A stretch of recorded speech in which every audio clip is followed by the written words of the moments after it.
Is imagination simply contained in the mind? Or does it tap into an unseen world with messages waiting to be told? There is a place where legends cross over into our world, where strange visions and whispers beckon, and superstition takes hold. Step into the Black Cat's shadow.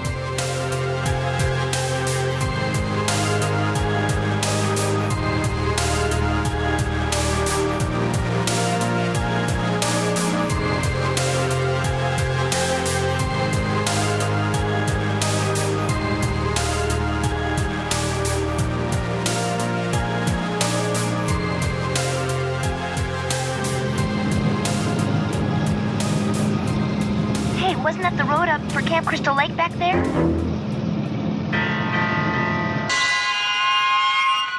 How are you?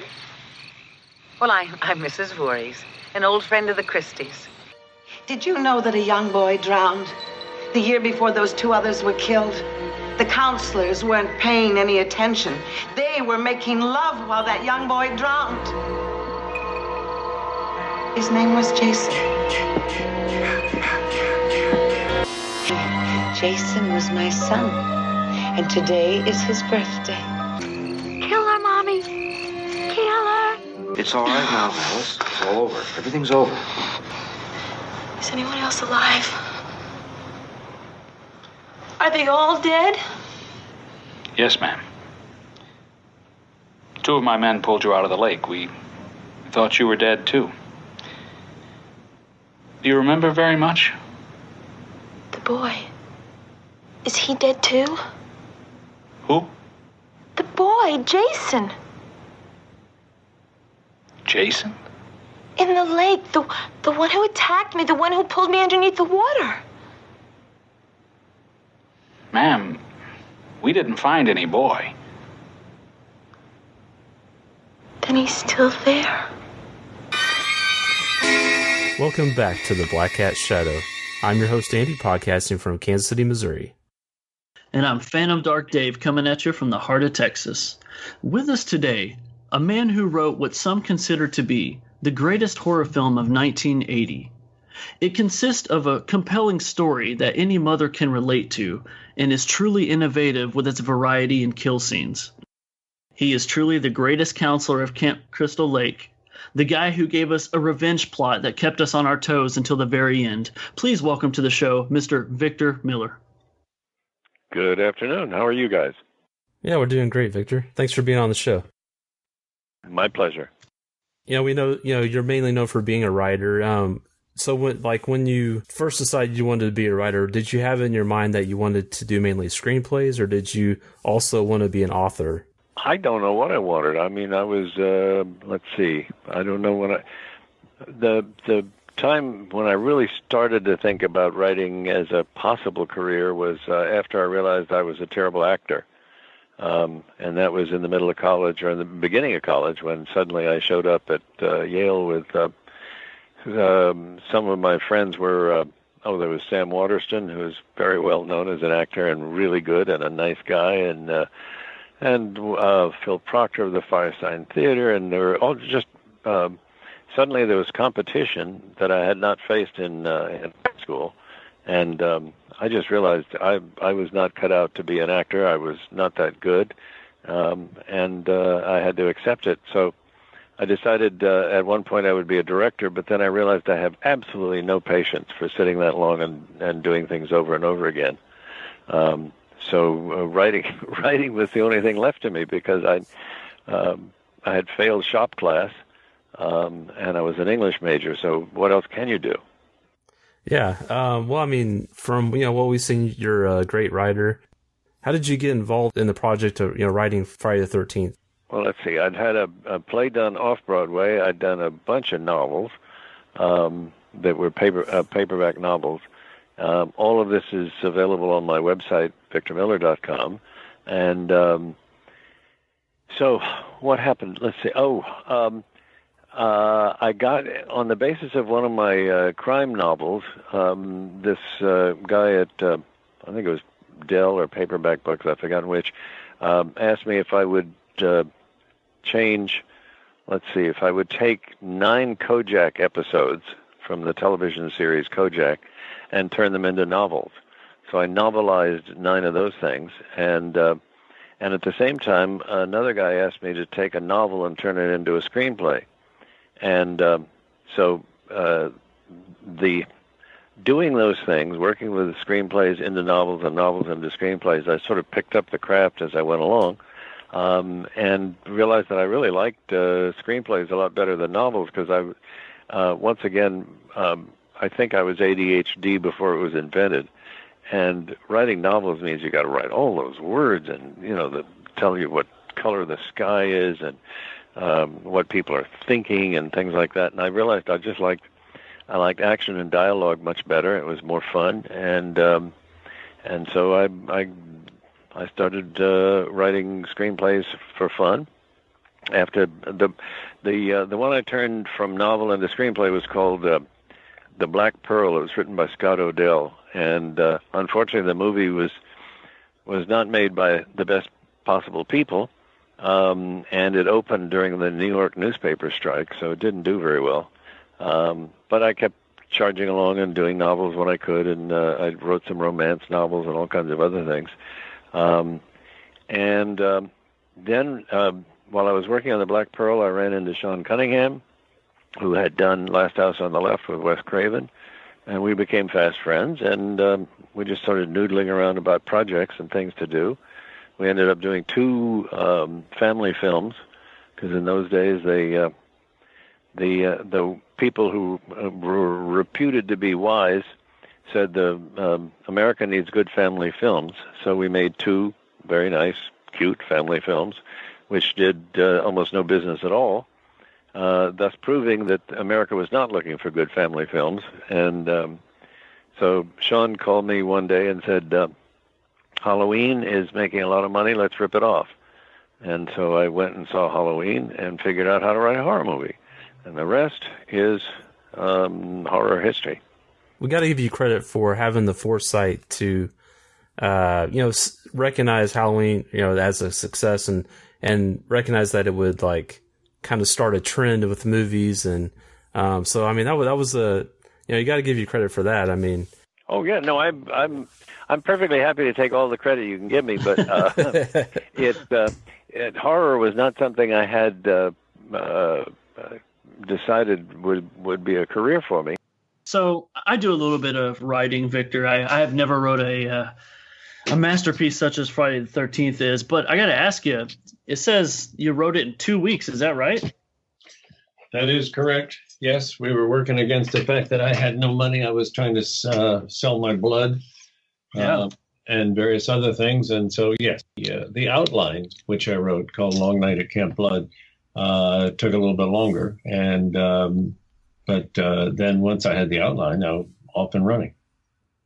Was there any major changes from script to screen from what you wanted to include in the story? Yeah, the only major change, the only addition that was in the final film that I had nothing to do with was the motorcycle policeman.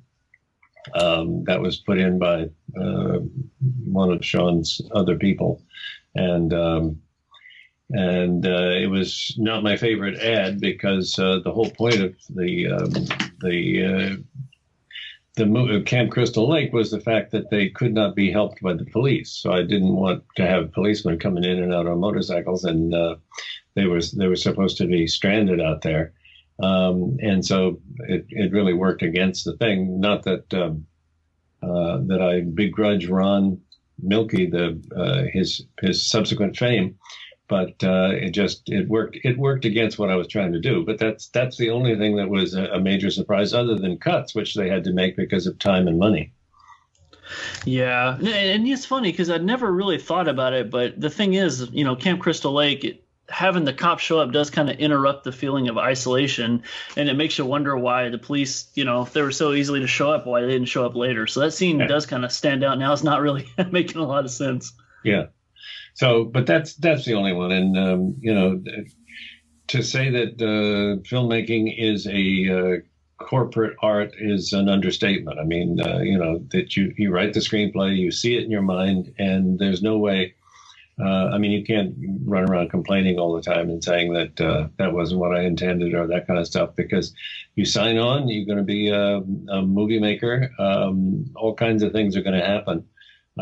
Financial, technical, meteorological. I mean, they were shooting what was supposed to be a spring time at the camp before the camp opened, and they were fighting against fall. They were having to pull brown leaves out of some of the shots by using ropes over the tree limbs, and so you do what you can, especially when you're on a low budget movie.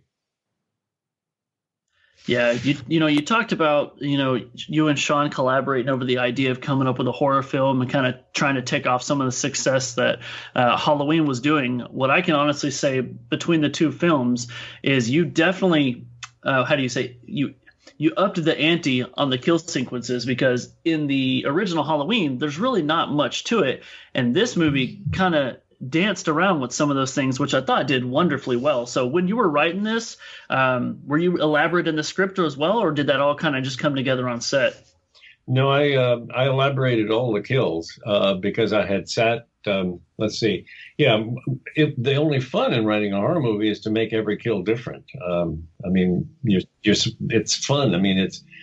I am what they would call in the psychiatric world hypervigilant, and so I can think up bad things. I mean, one of the reasons I lasted as long in the daytime soap opera business was that I can think up horrible things that happen to people faster than anybody I know, because it's the way my mind works. I don't wake up in the morning saying, this is going to be the best day of my life. I wake up saying, oh, shit, what is that thing on the end of my nose? Is that cancer?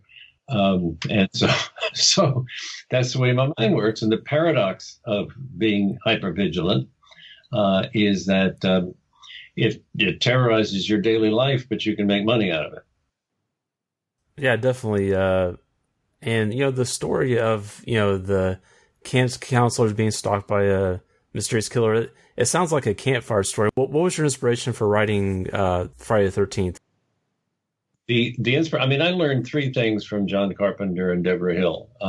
One, you have to find a location where teenagers can fuck around, and where the adult world cannot come and get them. I mean, Deborah Hill and John Carpenter, actually, all of the kills were happening in a nice middle-class neighborhood, but it was Halloween night, and whenever the kids tried to get adult help, for instance, I think it was Jamie Lee Curtis goes around knocking on somebody's door and says, help me, help me, help me. And the people inside, all you hear is their voices saying, it's just Halloween, it's just kids, screw them.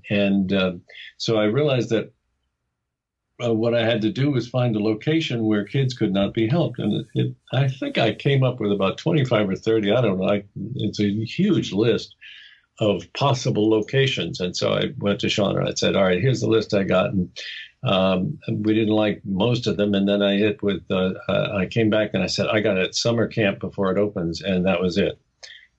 So that was number one. Number two, you have to have kids running around loose, trying to get into each other's joggers. And they have to be killed in what I figured. I hadn't really thought that much because I only saw Halloween once. I thought that the only thing that would keep me interested was to come up with different ways of killing people.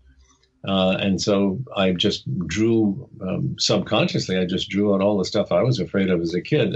Somebody under the bed, getting an axe in the face certainly seemed to me. I mean, I had always been afraid of somebody punching me in the face, because I thought that was particularly awful. I keep looking at movies. I love watching television, bad and good. And I keep seeing people getting, like on Ray Donovan this week was, I think Ray hit his brother in the nose. And then the next time you see the brother, all he's got is this Band-Aid across his nose. And I just figured that's not going to do it.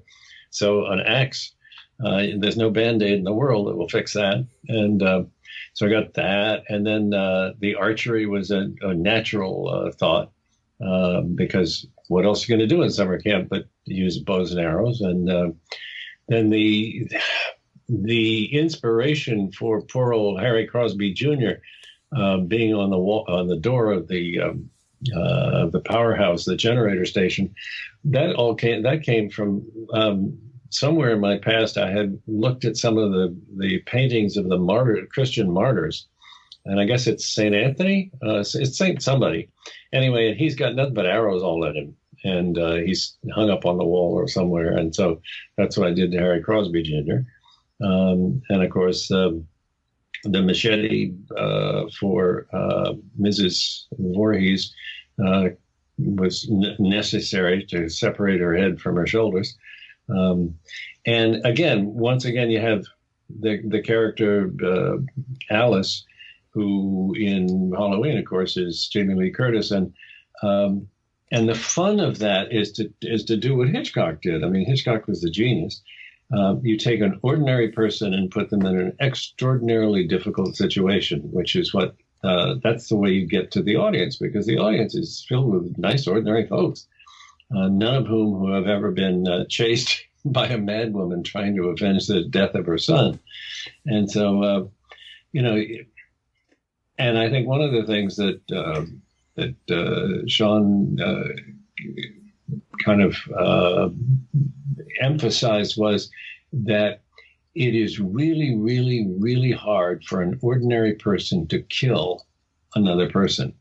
For Mrs. Voorhees, it was easy. That was her job. She did that, and she had ample motivation, and she was ready to do it. But to get Alice to the point where she would actually chop off somebody's head was a major build. And so you do that. I mean, Hitchcock was a genius at taking just ordinary folks and like Cary Grant or whoever it was, and throwing them into a situation none of us is prepared for. And so that was the final Alice kill. Whenever you were putting the script together, and I've done a little bit of script writing. I kind of like you. I like the idea where you get to spare yourself on some of the detail and just kind of put in the meat of the story. But then again, sometimes I hate script writing because there's just a ton of formatting to do. But what I noticed with some of it is, did you intentionally, when writing this, use a lot of the POV, the perspectives in the beginning? Like, for instance, with the opening shot with the two camp counselors who go upstairs and then the truck driver and everything? Well, a lot of that is me, and also because there was a very strong, realistic element to writing that screenplay, because you knew, just as they did with Halloween, they had, and I always forget his name, I block it. Who was the major star that they had, the psychiatrist? Donald Pleasance. Yeah, that we were going to have a Donald Pleasance. I mean, a name actress, because I have a female villain, so we needed a name actress. And you don't get name actresses to stay around for 4 to 6 weeks and pay them to just wait around and have a camera angle. But you couldn't show her anyway. And the best thing is to also keep your villain as secret as humanly possible. So all those point of view shots were really, in many ways, one was artistic because you didn't want to know who it was, and number two was we couldn't afford her. So we only had her for about a week, I think, and so that meant that you weren't allowed to see her. And of course, that's the suspense too: is who is this thing? What is this thing that drove Annie the cook in her Jeep? And who was this? So it was clearly somebody who was. And of course, you did all of the point of view shots on Annie being driven away in the Jeep by Mrs. Voorhees, and then chasing her into the woods and chopping her up. So that killing Annie in the first reel was an homage to Hitchcock, because it was Hitchcock who said on Psycho, I'm going to kill a major star in the first, 25 minutes or whatever it is of this movie, and that's going to shock the absolute bejesus out of the crowd. Well, we didn't have a major star to kill, but we had Robin Morgan, and before you know it, here's this little girl being driven first by a nice truck driver who warns her not to go at all, And then she gets picked up by a nice person who carries her halfway there, or not, passes the entrance to the camp, and then chases her into the woods and slices her up. Yeah, I think definitely the woods was a great setting for this movie. I think before this, you have people being killed in an old dark house or something like that, and I think when you take that setting and you put it in the woods, and I think the woods is another great kind of like you just don't know what's in the woods, and so I really enjoyed that setting. I think you guys did that very well. Well, it's important to remember that I never went to summer camp because the whole idea just scared the bejesus out of me. I didn't want to be in a camp. I didn't want to be away from my parents. I was a chicken, and so that allowed me to bring all of those feelings with me. And so I finally got to create the summer camp that I was glad I never went to. I don't think you can write a good horror movie if nothing makes you afraid. I mean, if you were born somehow just cool about everything, better you should write something about a guy who's cool about everything.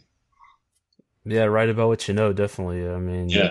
Where did the name Jason come from? Did you name Jason after somebody in particular? No, actually, first it was going to be Josh, named after my son Joshua. And then I realized that, first of all, Joshua is not a particularly scary name, but also I didn't want to hang my kid with that as this slightly retarded child. And so Jason always just, I don't know, it came out of my memory bank as one of those creepy names. And it was certainly a lot creepier than Joshua. And he's gone on to have a career way beyond anything I wrote, and got just creepier. So every once in a while I will meet people whose name are Jason and who are younger and were born after 1980, and I say, well, I certainly screwed you up, didn't I? And it's fun, but it just seemed like a creepy name to me. Yeah, and at the end, we get that kind of that stinger, that final scene with Jason come up out of the water. Whose idea was to do that? Well, Sean called me after I'd done the first or second draft and said, we need a chair jumper at the end. And I said, you mean like Jason coming out of the water? And he said, yeah, let's go with that. And so, again, you write what you have experienced and what you know. And what I knew was that the ending of Carrie scared the bejesus out of me. And just as that hand that came out of the grave in Carrie was unreal, so was, in my mind, Jason coming out of the water, because, as we all knew, he was dead. And and then you go right to the hospital, just as they did in Carrie. So it worked for them, it worked for us. So, Victor, I want to ask you, since I know what it's like to write a story and then look back at your story and you're like, man, and you hit yourself on the shoulder. You're like, I really like that part, or that's my favorite scene. In the Friday the 13th film, was there any particular sequence or maybe even death sequence that stood out to you as being kind of your favorite part? Well, let's see. In terms of death sequence, Kevin Bacon getting it in the neck with a hunting arrow. Because that was the only scene I was on set for, and I got to watch Tom Savini and his assistant underneath the bed and blowing blood up through a tube, and that was terrific. So that's my favorite one, especially since as a child I had never found anybody under my bed, and so this time there was a payoff. I was also very fond of just panning up while these kids were allegedly making love, to just go upstairs in the upper bunk and see what's his face with his throat slit, and I kind of like that. But my favorite actual scenes are what Mrs. Voorhees did in the final stuff with Alice, and when they were talking. And Alice came running out and found this nice lady out there saying, oh, my Lord, oh, what happened? Oh, it's happened again, these terrible people, oh, Lord. And then when Mrs. Voorhees started talking about her son, in that wonderful line that she said, and, he wasn't a very good swimmer, which just made it incredible, and the actress gave us more than I could have dreamed of. Yeah, definitely. Just hearing you say it really sends chills because I remember, get her, mommy, get her. And she plays that psychologically very well. And what I loved was Harry Manfredini said in a panel we were on years ago in Kentucky, I think, and he said that's where he got the kick, her, ma. He said he read that part in the screenplay and saw, oh, wow. So he read the line, kill her, mommy, kill her, into a duplex or triplex or whatever, so that it just doubled on itself, so that, that's what was that thing that has become so famous, that kill her, mommy, kill her. It's Wow, that's amazing. Yeah, I think you just solved one of life's biggest mysteries, because there's so much controversy of what's actually being said, and we have the writer telling us exactly what it is. And I learned it from the guy who put it together, which is that Manfredini said, I'm going to use this. And so he read the screenplay into whatever you do that just keeps repeating the thing on itself. And so it's really kill her, mommy, kill her, mommy, kill her. But it's overlaid and overlaid and overlaid. And so that became as iconic. I mean, in truth, the success of Friday the 13th, I'll certainly take some credit, but I think Tom Savini's special effects, which were absolutely marvelous and done in real time with real people, and Manfredini's music, Sean's direction, it all just works so well together. And I can't think, these days I see so much of this sort of painting going on instead of, in some ways there are some kills that are vaguely laughable, because we've seen, you can see that it's happening in real time, and that's a lot harder to do and to make it work than it is to just use some sort of computerized something or other. Yeah, for sure. We're definitely proponents of practical effects on this show. I mean, we definitely appreciate that art. It's almost a lost art nowadays, but I mean, it's kind of coming back. I mean, you're seeing some independent filmmakers, that grew up watching Friday the 13th and other films, and so they're kind of realizing that is a valuable asset in a film, having those effects and the work that goes into that.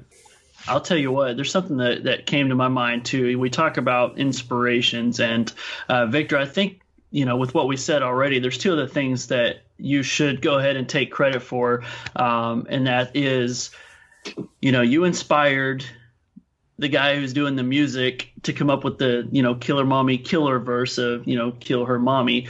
Well, a lot of that music used in the Friday the 13th film, minus the kill mommy killer part, but still the sequences enough to inspire the music, were overlaid in, correct me if I'm wrong, Andy, but Hills Have Eyes 2, right? They used the original Friday the 13th music in certain scenes as well. Well, I think Harry Manfredini went on to do the music. And I mean, this one was clearly first 4 years prior. So the inspiration of just even the writing of Friday the 13th that gave him the idea to make this music, he carried it with him in his future films. Harry's a genius, and we used his. We hired him to do the music for Rock Paper Dead. That sounds interesting. What's Rock Paper Dead about? Rock Paper Dead is kind of a combination of it's more psychological horror. It's not. We don't just have a bunch of teenagers in a new house being picked off one by one for being naughty, So this one is a serial killer who is adjudged sane after 12 years in a mental institution, and his psychiatrist is played by Tatum O'Neal, and the cop who wants to get him because he thinks that that he should have been executed is played by Michael Madsen, and he's after him, and so it's kind of this horrible character who is absolutely a very handsome young actor, and he plays this game with very beautiful women who happen to be strapped down to tables at the time. So it's psychological and horrible. Yeah, I mean, it sounds interesting. We'll definitely keep our eyes peeled for that one to come out. Please, yeah. So it's making the festival rounds right now. We haven't got a distributor yet, so hopefully we will pick up somebody who will then distribute the movie nationwide and foreign as well. And also, I'll just say, the other thing I was going to mention was, I think Victor's story inspired many other people to use the campgrounds for their horror films, because you had Sleepaway Camp, and they started a franchise and stuff. And this came first, so, yeah. And there was, Bloody Murder. There was tons of movies that realized, okay, yes, that camping could be scary.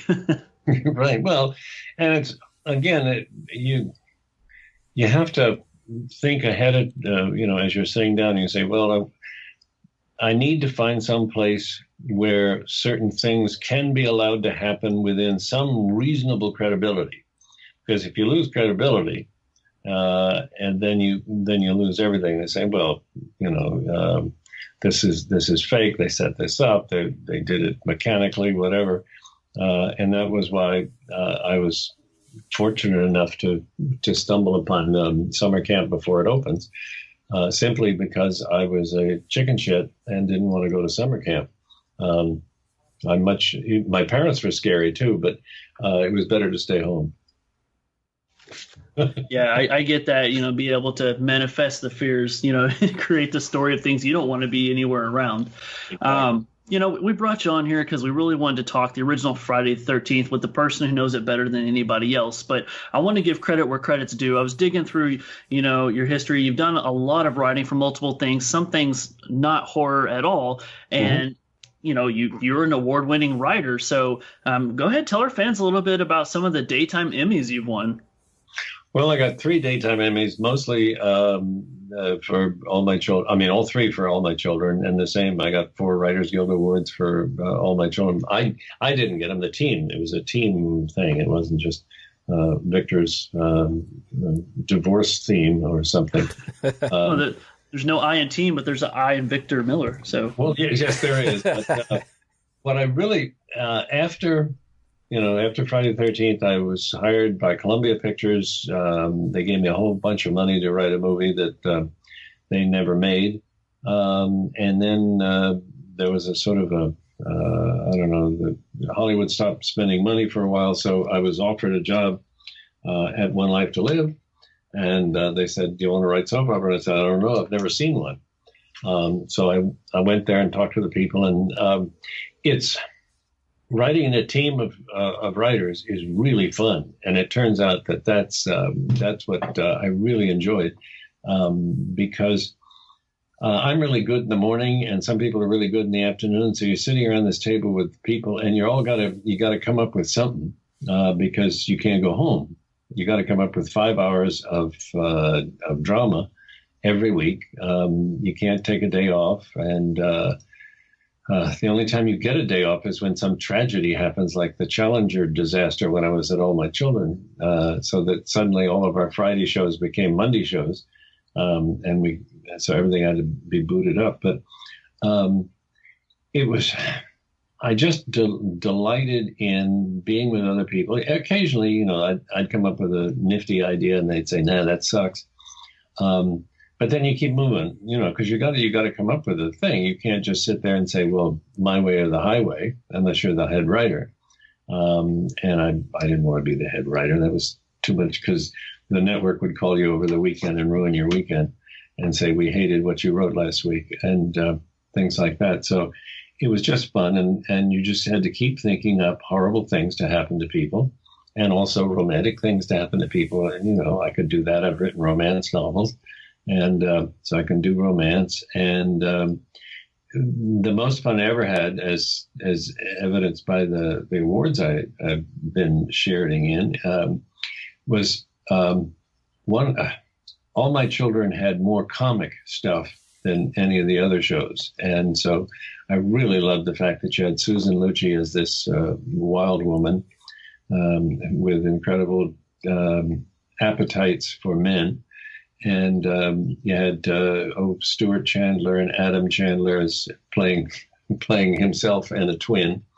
And the twin was Conscience. And I mean, it was just, there was possibilities for humor and all kinds of good stuff. And that was neat.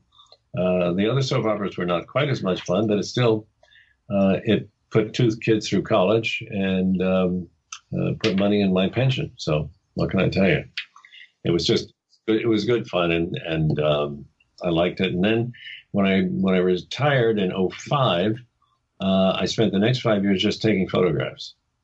I'd been doing nothing but writing words, and I had to do something. So I cleaned out my brain. Then I went back into writing. I had met some guys at the horror film festival at Big Bear Lake, and that was a delight. And got together with a couple of those guys, wrote a thing called Eden Falls. It's too expensive to make, but we had great fun doing it. And we wrote it on Skype, just as we're doing right now. We would, the three of us would sit there on Skype and say, well, how about if he snowboards off the roof of the hospital? And great, let's do that. Well, that's a little expensive scene to write, but hey, or to do, not to write. And then I wrote another screenplay. Oh, I met Carrie Fleming, and Carrie and I wrote another movie together. And I've done a couple of others that hopefully will get made. You had mentioned your website earlier. Can you repeat that for the listeners one more time? Sure. It's victormiller.com. And it's not up to date. I haven't, I got to find somebody to work on that for me, but, it's got all the basic facts and, how I became strange, things like that. And also, victormiller.com, vmiller@victormiller.com will get you through to me. And I also read people's screenplays.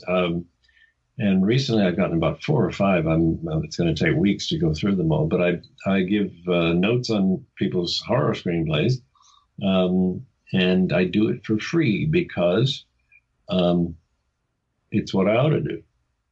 No, that's great. Just another way he's making a contribution to the franchise. Hey, it's fun. I mean, because I do think it is the responsibility of people who've been there and done it. To help people along, and it makes me feel better, and evidently they get something out of it. You know, sometimes they don't like what I say, but I'm not unduly cruel, because unduly cruel is what I got when I was taking fiction classes at college. Stay out of them; they're terrible. You sit around a table and you write a short story in 3 pages or something, and everybody says, I don't know why he does this, and they're all just trying to get higher grades than you, and it's pretty ugly, but you got to pay your dues, I guess. Yeah, for sure, yeah. Well, Victor, we want to thank you once again for coming on the show, even with all the technical difficulties. Yeah, I mean, it's what you should see making a movie. You got many more mistakes than this. I guess we're doing good then. Oh, yeah, I mean, the scene is absolutely perfect, and somebody says, I think there's a boom shadow behind her head. And you go, oh, fuck. So this is not the worst thing that ever happened to me. So you guys are fun, and the questions are good. And, you didn't ask me the question, where'd you get the idea for Friday the 13th? Which is, I was selling my blood. That's where I got the idea for Friday the 13th. Yeah. It's funny what blood will do to you, right? It's amazing what blood. And they wouldn't even buy it because I didn't have the antibodies they were looking for this drug trial. So I got screwed. Wow. And during that period, before Friday the 13th opened, I was writing horrible corporate videos for, oh God. It was just for sales pitches. So you pay your dues, and I didn't, as I say, don't worry about it. I didn't make any serious money until after I turned 40. Yeah, I can see how making corporate videos could drive you, into writing something like Friday the 13th. Yes, horror saved me from corporate videos. And there's nothing wrong with corporate videos. It's just, I'd rather have machete in my hand. Well, we'll definitely keep an eye out for Rock, Paper, Dead. We're very excited to see that. And thanks for being on the show, Victor. Thank you, gentlemen, and onward and upward.